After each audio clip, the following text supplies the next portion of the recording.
Hej, i dag så får det gjøre noe som jeg har gjort stått litt, og verkost til en av snæra ljus.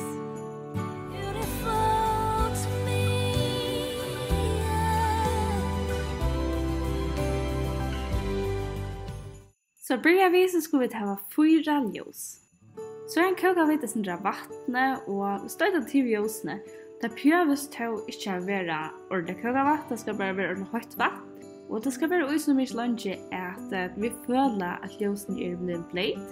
Så da ljusene blevet no bløt, så tar vi en køksrutler og vi drutler det ut. Det nok så smart at börjar vi ha en plastik på så at det løsende bløt.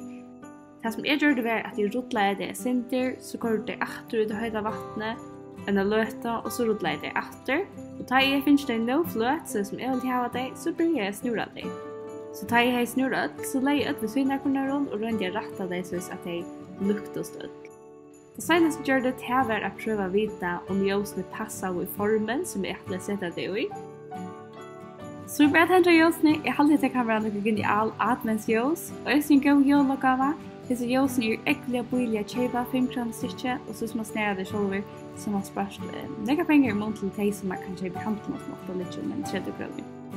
Takk for at du vi ser videoer bare en hjelp til tog, så endelig med oss til at dama video og delte vi denne video.